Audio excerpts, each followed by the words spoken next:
अब इस चर्चा में आगे भाग लेंगे माननीय सदस्य डॉक्टर जनक राज जी।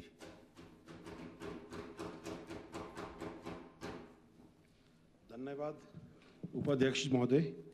आपने मुझे मांग संख्या 9 स्वास्थ्य और परिवार कल्याण के कटौती प्रस्ताव पर अपनी बात रखने का मौका दिया।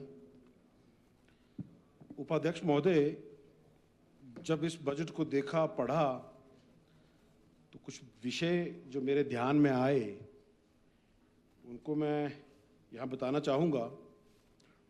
ये बजट मुख्य तौर पर शहरों और बड़े संस्थानों पर केंद्रित है। छोटे संस्थान जैसे पीएससी, सीएससी और हार्ड एरिया, रूरल एरिया, वहाँ पर स्वास्थ्य सुविधाओं की बेहतरी के लिए कोई प्रभावी कदम इस बजट में नहीं है। जनजातीय क्षेत्रों में टेलीमेडिसिन की सुविधा सरकार के द्वारा दी जाती है, एनएचएम के द्वारा वो पोषित है। मैं माननीय स्वास्थ्य परिवार कल्याण मंत्री जी के ध्यान में लाना चाहूँगा कि 31 मार्च को उनका अनुबंध समाप्त हो रहा है और वो सेवा जनजातीय क्षेत्रों में बंद होने जा रही है। कृपया करके इसका संज्ञान भी लें। कुछ दिन पहले हमारे जिला में 102 और 108 एम्बुलेंस के पहिए रुक गए थे।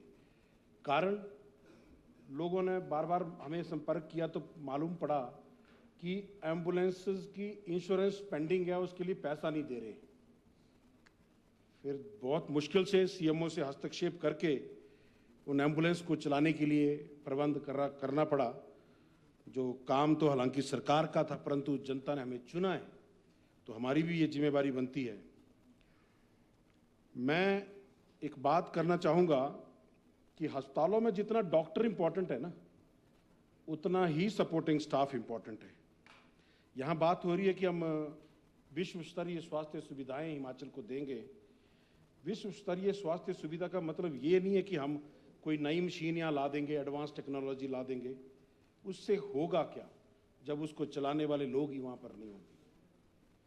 आईजीएमसी की अगर मैं बात करूँ तो 769 सैंक्शन पोस्ट हैं स्टाफ नर्सेस की, जिसके अगेंस्ट केवल 441 पद जो है वो खाली हैं।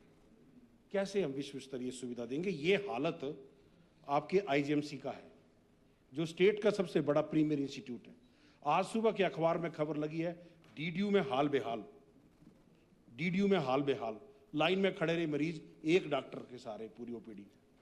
जब आपके स्टेट कैपिटल में आपके जो बजट सेशन के दौरान ये 2 इंस्टीट्यूट जो आपके 4 किलोमीटर की रेडियस में आते हैं, वहां पर ये व्यवस्था है, तो भरमौर, पांगी, किन्नौर, लाहौल स्पीति वालों को तो कोई उम्मीद करनी नहीं चाहिए सरकार से।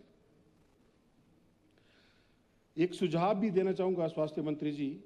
मैंने अपनी सर्विसेज के दौरान देखा, बेचारी स्टाफ नर्सेज आती हैं, 8 घंटे की ड्यूटी पे आती हैं, 3 घंटे और रजिस्टरों पे लाइनें खींचती रहती हैं।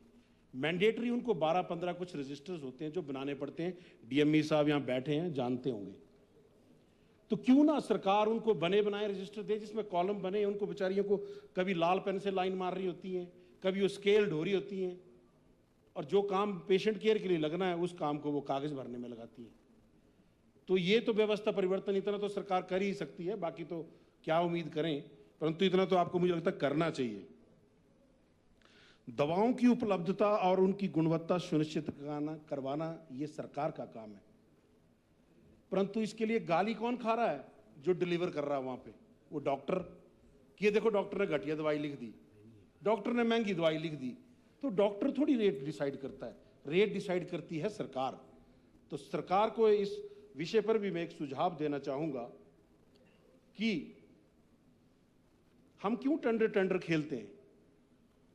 6 महीने हम टेंडर फाइनलाइज करने में लगाते हैं, फिर उसको सप्लाई ऑर्डर में आने में टाइम लगता है, हमारा बजट ईयर खत्म हो जाता है और दवाई की सप्लाई आती नहीं है। ये प्रैक्टिकल सिचुएशन है, और मैं इस सरकार की बात नहीं कर रहा हूं, ये व्यवस्था की गलती है। तो इसके लिए सुझाव है, भारत सरकार के द्वारा भारतीय जन औषधि परियोजना और जो सेंट्रल गवर्नमेंट के या स्टेट गवर्नमेंट के जो पीएसयूज है, Karnataka antibiotic limited, Orissa antibiotic limited, Rajasthan antibiotic limited, भारतीय जन औषधि परियोजना, आप क्यों नहीं उनके जो सेंट्रल गवर्नमेंट के रेट अप्रूव्ड हैं उनके रेट से डायरेक्ट परचेज कर लेते? क्वालिटी भी आपको इंश्योर रहेगी, भारत सरकार का भी, और सरकार का ही पैसा सरकार के पास रहेगा। फिर क्यों हम इन चीजों में पड़े रहते हैं? फिर इस बजट में एक बात मुझे नजर आई कि ये हेल्थ पर नहीं, यहां इलाज पर बात की गई है। अब आप सोचेंगे मैं क्या कह रहा हूं, क्योंकि हेल्थ का मतलब क्या है?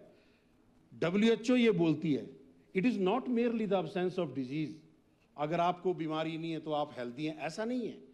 It is complete physical, mental and social wellbeing. तो वो क्या है हम लोगों पे? हमने इन 3 सेगमेंट जो हेल्थ की डेफिनेशन में विश्व स्वास्थ्य संगठन ने जो लिखे हैं, उसमें हमने कितना काम किया और क्या हम कर रहे हैं, हमें ये सोचना चाहिए। क्योंकि इस बजट में मेनली ट्रीटमेंट पार्ट पे काम किया गया है, प्रिवेंटिव पे कोई ना बात कही गई है। व्यवस्था के हालात क्या हैं उपाध्यक्ष जी? मैं अपने विधानसभा क्षेत्र की बात करूं तो फीमेल हेल्थ वर्कर के सारे पद खाली हैं, मेल हेल्थ वर्कर के मैक्सिमम पद खाली हैं। एक डाटा मैं आंकड़ा आपके सामने रखूंगा। भरमौर विधानसभा में किलाड़ के अंदर 124 सैंक्शनड पोस्टें हैं पूरे हेल्थ विभाग की, जिसमें से केवल 56 भरी हैं, और उन 56 में 14 क्लास 4 हैं। मतलब इफेक्टिव काम करने वाले लोग जो हैं वो कितने हुए? से 56 में से 14 माइनस करें तो 42। उसमें कोई वास्ती जी, ये कट मोशन है। आप फिर मेरे को तीर मत लीजिए, मैं बता रहा हूं, फिर मैं कुछ ऐसी बात कह दूंगा जो पीड़ा देगी आपको बहुत ज्यादा, इसलिए शांत रहे। ये कब गवर्नमेंट कॉन्टिन्यूटी में होती है? हमने गलतियां की तो हम यहां आए, आपको इसलिए जनता ने वहां बिठाया है। आप ये ना कहें कि कब से हैं, ये आपकी जिम्मेवारी है सुनिश्चित करना। ये बीच में ना बोलिए, मैं पहले भी आपको रिक्वेस्ट कर चुका हूं कई बार, बीच में बोलेंगे तो मेरे को ट्रैक से हटाएंगे और फिर मैं उल्टा पुल्टा बोलूंगा कुछ ना कुछ जो पीड़ा देगा। इसलिए कृपया करके मुझे मेरी बात कहने दें, क्योंकि ये मेरा विशेषाधिकार है, आपका नहीं। हाँ, पीड़ा बढ़ाने के लिए। और यही हालत भरमौर की है। भरमौर में 128 सैंक्शन पदों में से केवल 39 भरे हैं पूरे ब्लॉक में, उसमें से 16 क्लास 4 हैं। बाकी कोई क्लर्क है, कोई सुपरटेंडेंट है, कोई कैशियर है, कोई क्या है। तो स्थितियां क्या हैं वो मैं बयान करता हूं। एक प्रसूता महिला जिसका बच्चा 1.5 महीने का है, उसको 1.5 महीने के बच्चे को इंजेक्शन लगाने जाना है, 8 किलोमीटर वो अपने बच्चे को पथरीले रास्तों पे, पहाड़ी रास्तों पे पीठ पे बांध के बारिश में, बर्फ में लेके जाती है सड़क के किनारे, क्योंकि एक आदमी है पूरे ब्लॉक में। बोला भाई यहां आ जाओ, सारे इकट्ठे हो जाओ, यही इंजेक्शन लगा देंगे तुम्हारे को। फिर ये घर द्वार स्वास्थ्य सेवाओं की बात करते हैं कि हम तो घर घर सेवा देंगे। हालात ये हैं, आप सोचिए। अब मेरी बहन, मेरी बेटी, मेरी माँ, और जो महिलाएं हैं, एक प्रसूता महिला, उसकी पीड़ा को समझें। ये कोई राजनीति की बात नहीं है, मानवता की बात है। और पूरे दुनिया में अल्ट्रासाउंड अवेलेबल है। आज कंजेनाइटल मालफॉर्मेशन अब उसके अल्ट्रासाउंड के बाद बहुत कम हो गई हैं, परंतु मेरा विधानसभा क्षेत्र, मैंने पिछली बार सवाल भी लगाया था, आज भी मेरे विधानसभा क्षेत्र में माननीय मंत्री जी, लोग जन्मजात विकलांगताओं के साथ पैदा हो रहे हैं। कारण क्योंकि उनके अल्ट्रासाउंड नहीं हो रहे। एक बच्ची छोटी सी मुझे मिली, दोनों बाजुएं नहीं है, 5 साल की है, खेलती है, बड़ा खुश होती है। अभी उसको मालूम नहीं उसके जीवन में क्या कमी है, दोनों बाजुएं जन्म से ही नहीं है। ऐसे अनेकों बच्चे, हैंडीकैप्ड बच्चे पैदा हो जाते हैं परिवार में, क्योंकि हम वहां पर अल्ट्रासाउंड की सुविधा देने में असमर्थ है। मशीन खरीद ली गई है, मशीन खरीद ली गई है, परंतु बंदूक रखी है कर्नल साहब पर, चलाने वाला फौजी नहीं है। और यहां एक बात कही गई, मैं व्यवस्था का एक बात कहूंगा, और मैं इसमें कोई पार्टिकुलर किसी पार्टी के लिए नहीं कह रहा हूं, मैं यहां बैठे अधिकारियों को यह बात कह रहा हूं। सरकार के द्वारा गाइडलाइन तय की गई है कि MRI की मशीन 10 सालों के बाद रिप्लेस होनी चाहिए। कंपनी भी बोलती है 10 साल बाद हमारी जिम्मेवारी नहीं है। यहां बार बार बयान किया जाता है कि 20 सालों से आई मशीन जो है वो बदली नहीं गई, हमने बदलने का प्रयास किया। बहुत अच्छी बात है, बदलनी चाहिए, ड्यूटी बनती है हमारी। पहला प्रयास 2016 में हुआ बदलने का, 17 में हुआ, 19 में हुआ, 20 में हुआ, 22 में हुआ, अनेकों बार टेंडर हुए, परंतु आपकी लाल फीताशाही ने, ये सिंगल बिड है, ये ऐसी बिड है, ये वैसी बिड है, ये करके हमेशा उसको ठंडे बस्ते में डाल दिया। तो क्या आपसे पहले किसी ने प्रयास नहीं किए प्रयास? इसके लिए भी सुझाव देना चाहूंगा। आप उठाइए ना, भारत सरकार के एम्स का, पीजीआई का, कोई प्रोमिनेंट इंस्टीट्यूट जो है, जो किसी भी स्टेट गवर्नमेंट और सेंट्रल गवर्नमेंट के द्वारा चलाए जाते हैं, उनके मार्केट सर्वे करिए, रेट कंपेयर करिए, आपको जो अच्छी चीज लगती है उसे ले लीजिए। सिंपल कि यहां करिए व्यवस्था परिवर्तन जिसकी जरूरत है। आपने प्रोक्योरमेंट सेल तो खोल दिया, डिफरेंट रेट पे आप सीटी वो कहते हैं अल्ट्रासाउंड की, सॉरी इसकी एक्सरे की मशीनें ले रहे हैं, तो फायदा क्या हुआ उस चीज का? मार्केट सर्वे करो, रेट कहां सही है कहां गलत है। और हेल्थ के मामलों में मुझे लगता है कि रेड टेपिज्म को थोड़ा कटेल करना चाहिए, क्योंकि बिना मतलब के L1 लो, हेल्थ में L1 नहीं। हमें एक मॉडल सजेस्ट करना चाहूंगा। मैं प्रयास भी किया हमने अपने टाइम में जब मैं चिकित्सा अधिकारी था, परंतु वो कोविड आ गया, कोविड की वजह से सारी ताकत कोविड में चली गई और अब मैं उस काम को पूरा नहीं कर पाया। सुझाव देना चाहूंगा माननीय मंत्री जी, मानना नहीं मानना आपकी मर्जी है, एक बार अपने इन अधिकारियों को भेजें SGPGI लखनऊ, खासकर स्वास्थ्य अधिकारियों को। SGPGI लखनऊ इकलौता एक स्टेट गवर्नमेंट के द्वारा चलाया गया हॉस्पिटल है जो लोगों को वर्ल्ड क्लास फैसिलिटी देता है। इतना बेस्ट हॉस्पिटल है, आप अंदर जाएंगे आपको लगे मैं तो कॉर्पोरेट हॉस्पिटल में आ गया। और वहां पे एक सिस्टम है HRF, हॉस्पिटल रिवॉल्विंग फंड। जो वेनफ्लॉन कैनुला लगाते हैं ना मरीज को, उसका प्रिंट रेट होता है 120-130 रुपया, और पड़ता पता कितने का है? 10 रुपए का, 8 रुपए का। अब दवाइयों की दुकान पे मिल रहा है वो 50 रुपए का। आप हॉस्पिटल के अंदर ही प्रोवाइड करो ना, 10 रुपए का आपको पड़ेगा, 15 रुपए का मरीज को दे दो, 5 रुपया जो बचेगा वो हॉस्पिटल को ही बचेगा। तो उस मॉडल को स्टडी करें, इनको भेजें, तब असली व्यवस्था परिवर्तन का जो नारा जो है वो, फिर मैं भी आपका साथ दूंगा कि हाँ भाई व्यवस्था परिवर्तन किया आपने। अब कुछ बातें राजनीति से ऊपर उठकर हम प्रत्येक हिमाचली को और हम सब यहां चुने हुए प्रतिनिधियों को ये आत्ममंथन करने की जरूरत है, सोचने की जरूरत है, क्या हम सही मायने में larger interest of the public को मीट आउट कर रहे हैं, नहीं कर रहे? मैं बात करना चाहूंगा रोबोटिक सर्जरी की। क्यों? क्योंकि रोबोटिक सर्जरी ठीक है, एडवांसमेंट है, वर्ल्ड क्लास फैसिलिटी है, उसमें कोई दो राय नहीं है, परंतु हमें जरूरत क्या है? मेरी थाली में रोटी नहीं है, आप बोले तू इंतजार कर मैं तेरे को पिज्जा खिलाऊंगा, ये कौन सा तरीका है? छोटी छोटी चीजों पे काम करने की जरूरत है। और मैं बार बार चाहूंगा कि इसमें माननीय उपाध्यक्ष जी, मैं डिसअप्रूवल ऑफ पॉलिसी कट के तहत इस पर चर्चा भी चाहूंगा कि भाई ये क्यों खरीद रहे हैं हम? और खरीदिए, एक खरीदिए ना, वहां ट्रेनिंग कराइए लोगों को। 4-4, 5-5 लाख रुपए का जो सामान एक ऑपरेशन में लगना है वो कौन देगा? इतनी तो स्पष्टता मुझे दे दो।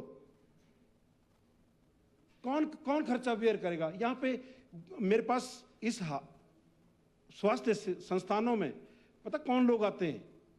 जो बेचारे गरीब हैं, ग्रामीण हैं। 85% से ज्यादा पॉपुलेशन हमारी जो है वो इन सरकारी अस्पतालों में आती है। वो क्या इसको अफोर्ड कर पाएंगे? 4 लाख रुपए का एक छोटा सा ऑपरेशन जो आप फ्री में कर रहे हैं हिमकेयर और आयुष्मान में?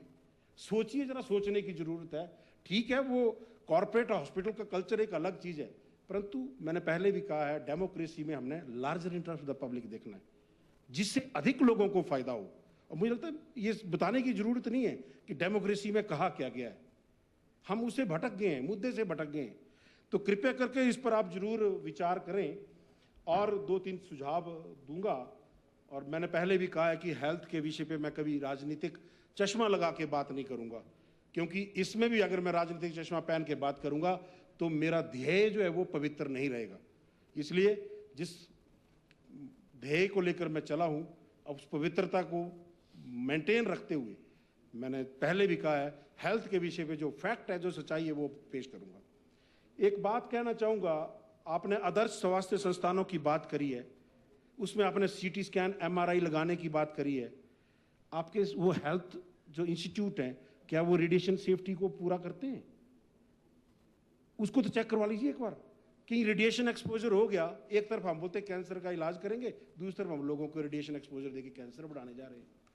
छोटी छोटी चीजें, ज्यादा बड़ी मैं बात नहीं करूंगा, क्योंकि मुझे पता है कि सब जवाब तो बहुतों ने दिखाए हैं, कई तो बड़ी बड़ी बातें जाती हैं, पर छोटी छोटी चीज़ों से भी हम बहुत बड़ा अंतर।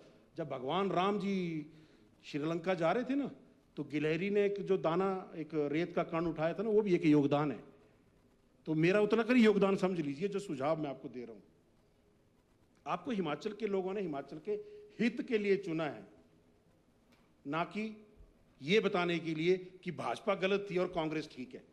यहां सदन में चर्चा इस बात की होती है, आप गलत थे, आपने क्या किया, अब उस टाइम ये कब से खाली है। इसलिए नहीं चुना हिमाचल के लोगों ने आपको। आपको हिमाचल के लोगों ने चुना है कि आप यहां बैठें और हिमाचल की समस्याओं का समाधान करें। यहां एक दूसरे पर छींटाकशी होती है, ये मेरे साले लगते हैं, ये मेरे ससुराल इनका मेरे गांव में, उनका ननिहाल मेरे गांव में। ये कौन सी बातें यहां पे हम कर रहे हैं? इन बातों करने के लिए हम यहां पे भेजा लोगों ने हमें। गंभीरता से बात करने की जरूरत है सब लोगों को। अस्पतालों में बेडशीट, कंबल, जो बाकी लिनन का सामान लगता है, उसके लिए भी मैं सुझाव देना चाहूंगा माननीय स्वास्थ्य मंत्री जी। वो सरकार ने को खोले होते ना खादी ग्रामोद्योग, वो बेचारे 2 अक्टूबर का इंतजार कर रहे होते कि 2 अक्टूबर आएगा फिर हम अपना सामान डिस्काउंट से बेचेंगे। अरे अस्पतालों के अंदर आप बेडशीट, कंबल उनसे लो ना, वो आपकी गवर्नमेंट की एजेंसी है, आपका पैसा बचेगा, आपको अननेसेसरी टेंडर वेंडर नहीं करने पड़ेंगे। क्यों ठेकेदारी प्रथा को अस्पतालों में घुसेड़ा हो आप लोगों ने? करिए ना, उनको डायरेक्ट ऑर्डर दीजिए, खरीदिए जितने कंबल चाहिए।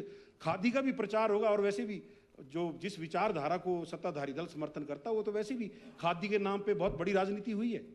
करिए ना खादी का प्रचार, किसने रोका है आपको? फिर आपने मेडिकल कॉलेज में कैंटीन है, क्यों नहीं आप एचपीटीडीसी को दे देते? पांचों मेडिकल कॉलेज की कैंटीन, लोगों को गुणवत्तापूर्व खाना भी मिलेगा, आपको पैसा भी, रेवेन्यू जनरेट होगा, सरकार को ही लाभ होगा। परंतु नहीं, वहां मैंने अपना बंदा फिट करना है कि मैं अभी मंत्री हूं तो मेरा एक ठेकेदार फिट होना चाहिए, मेरा एक कार्यकर्ता फिट होना चाहिए। हम कार्यकर्ताओं पे ध्यान दें, अच्छी बात है, परंतु बात वही आ गई कि larger interest of the public को भी देखना है। हिमाचल को कैसे हमने आत्मनिर्भर बनाना है, उस पर भी हमने काम करना है। फिर रीनल ट्रांसप्लांट, आंकड़ा नहीं होगा माननीय स्वास्थ्य मंत्री जी हमारे पास कि रीनल ट्रांसप्लांट के लिए हिमाचल में कितने लोग इंतजार कर रहे हैं। बहुत बढ़िया फ्लैगशिप कार्यक्रम था, माननीय पूर्व मुख्यमंत्री स्वर्गीय राजा वीरभद्र सिंह ने उसके लिए 4 करोड़ रुपए का प्रबंध करके गए, नहीं कर पाए उस काम को पूरा। फिर माननीय मुख्यमंत्री जयराम जी ने उस वक्त ने उस रीनल ट्रांसप्लांट यूनिट बनाया, पूरा सेटअप बनाया, एम्स से डॉक्टरों की टीम लाई, इनको ट्रेन कराया, 5 ट्रांसप्लांट हुए, उसके बाद सारा ठंडे बस्ते में चला गया। अरे गरीब लोग 10-10 लाख रुपए का बाहर जाके ट्रांसप्लांट करा रहे हैं। पीजीआई ऑलरेडी 4 स्टेट 5 स्टेट के बर्डन को झेल रहा है, वहां बारी नहीं आती है। मैं तो अपने मरीजों का काम करा लेता हूं जुगाड़ से, क्योंकि सारे डॉक्टर कोई साथ पढ़े हैं, कोई सीनियर है, कोई जूनियर है। बाकियों का क्या हो रहा होगा आप सोचो जरा, बाकियों को क्या हो रहा होगा। तो कृपया कर पे ये कोई राजनीतिक विषय नहीं है, रीनल ट्रांसप्लांट को जिंदा करें और यहाँ पे लोगों को उसकी सुविधा दें। आपने नई कैथ लैब खोलने की बात करी, टांडा की कैथ लैब 10 साल पुरानी हो चुकी है, अगले कुछ महीनों में बंद होने वाली है, उसको रिजुविनेट कर दें जनाब, उसको जिंदा करें। मानिए मेरी जिम्मेवारी है। मेडिकल इंश्योरेंस पे मैं बात करना चाहूंगा। आप लगभग 190 से 200 करोड़ रुपया मेडिकल रिवर्समेंट पे खर्च रहे हैं, वो बिल लंबित रहते हैं, पेंडिंग रहते हैं। अरे योजना का इंश्योरेंस का दायरा बढ़ाओ, सबको इंक्लूड कर दो, गवर्नमेंट एम्प्लॉय को भी इंक्लूड कर दो, रिटायर्ड को भी इंक्लूड कर दो। हिमाचल को एक ऐसा state of art insurance model दो जो एपीजे अब्दुल कलाम जी ने 2004 में जो यहाँ पे लेक्चर दिया, एक बार अपने अधिकारियों को बोलना उसको पढ़ लें, गूगल पे अवेलेबल है, उसमें क्या क्या गए हैं वो बात ही खत्म हो जाती है। जीआईएस में आप पैसा तो दे रहे हैं एम्प्लॉइज को इंश्योरेंस का, उसको क्लब करके उतना कर पैसा थोड़ा सा आप डाल दो, पूरे हिमाचल को कैशलेस ट्रीटमेंट की सुविधा दो। फिर आपको बात करूंगा मैं 1200 करोड़ का बोझ जायका के तहत आप स्वास्थ्य पे डालने जा रहे हैं। ये जायका कोई आपको मदद नहीं कर रहा, ये एक किस्म से लोन है आपके ऊपर। क्यों आप लोन ले रहे हैं, इसके लिए मैं आपको बेहतर सुझाव देता हूं। माननीय स्वास्थ्य परिवार कल्याण मंत्री आदरणीय नड्डा जी हमारे हिमाचल से, देश के यशस्वी प्रधानमंत्री नरेंद्र मोदी जी की फ्लैगशिप में कार्यक्रम चल रहा है, national non communicable disease program. नाम नोट कर लीजिए, national non communicable disease program. आप उसके तहत रिक्वेस्ट फॉर प्रपोजल भेजिए ना एनएचएम को, एनएचएम के थ्रू आपको प्रत्येक अस्पताल में CT scan MRI Modi ji free देंगे। आप नहीं देंगे तब हमें बोलिए ना कि केंद्र मदद नहीं कर रहा, आप भेजिए तो। परंतु नहीं, हमने तो अपने तरीके से करना है, क्योंकि हमने तो व्यवस्था परिवर्तन करना है। ये कुछ चीजें हैं, सुझाव हैं, मतलब अधिकारियों की ड्यूटी लगाएं। फिर एक बात मैं कहना चाहूंगा, हीमोफीलिया को लेकर मैंने पिछली बार भी इस सदन में, माननीय सदन में बात कही थी, सुझाव दिया था, परंतु वो फलीभूत नहीं हुआ। भगवान जाने क्या कारण है कि भाई मना किया गया कि इनकी बात नहीं सुननी है। प्रदेश में लगभग 150 से 200 बच्चे हैं जो हीमोफीलिया के हैं। स्पष्ट करता हूं, जो हजारों की संख्या नहीं है, और कोई किन्नौर में है, कोई सिरमौर में है, कोई कहां है। भारत सरकार नेशनल हेल्थ मिशन के तहत उनको फैक्टर 8 फ्री ऑफ कॉस्ट दे रहा है। अब चोट लगती है लाहौल स्पीति के दारचा में, हीमोफीलिक बच्चा वहां पे, और उसको अब हीमोफीलिया का वो इंजेक्शन लगवाने के लिए शिमला आना पड़ता है, और तब तक उसका घुटना सूज के इतना बड़ा हो जाता है। हम क्यों नहीं सीएमओ के लेवल पर व्यवस्था कर दें कि वहीं रखो यार, जो भी कुछ करना तो है नहीं उसमें, वो इंडिकेट डायग्नोज बीमारी है, उसमें केवल अपने इंजेक्शन लगाना है। छोटी सी बात सर ज्यादा नहीं बोलूंगा अब, क्योंकि एक बात यहां बार बार कही जाती है कि हमारा जीएसटी कंपनसेशन बंद कर दिया, हमारी आरडीजी ग्रांट बंद कर दी। ये क्यों आप भ्रामक प्रचार कर रहे हैं? ये 1 जुलाई 2017 को जब जीएसटी लागू किया गया था ना, तो ये तय जो किया गया था कि आरडीजी आपकी ऐसे ऐसे चलेगी और आपका जीएसटी कंपनसेशन ऐसे ऐसे मिलेगा। क्या उस वक्त पूर्वानुमान था मोदी जी को कि 22 में हिमाचल में कांग्रेस की सरकार बननी है और सुक्खू जी मुख्यमंत्री बनने वाले हैं, मैंने इन पे कट लगाना है? अगर उनकी जगह जयराम जी भी होते तो भी ये कट लगता, क्योंकि ये पूरे देश के लिए तय किया गया है, ना कि केवल हिमाचल के लिए। तो भ्रामक प्रचार ना कहें। और अब लास्ट बात मैं कहूंगा, छोटी सी, आत्मनिर्भर हिमाचल हो ना हो, आत्मनिर्भर हिमाचल हो ना हो, परंतु आपने हिमाचलियों को जरूर आत्मनिर्भर बना दिया है। ना उनको हम अस्पतालों में इलाज दे रहे, ना उनको हम नौकरी दे रहे, ना उनकी हम सड़कें ठीक कर रहे, ना हम पीने का पानी दे रहे, हमने वर्दियां बंद की, सब कुछ कर दिया। अपने हाल पे जैसे हो वैसे जियो। ये किया अपने असली हिमाचल को आत्मनिर्भर जो आप बनाने जा रहे हैं ना। अब छोटी सी लास्ट बात कह के प्रणाम करता हूं आपको, आपने मुझे बोलने का समय दिया अनइंटरप्टेड, इसके लिए मैं आभारी हूं आपका। ना जनता ने मांगी थी खैरात, ना ही चाहा था आपसे कोई उपकार। ना जनता ने मांगी थी खैरात, ना ही चाहा था कोई उपकार। सत्ता के लोभ में बहकाया था आपने, सत्ता के लोभ में बहकाया था आपने, अब तो पूरा कर दो सरकार। बहुत बहुत धन्यवाद, आपने मुझे बोलने का मौका दिया।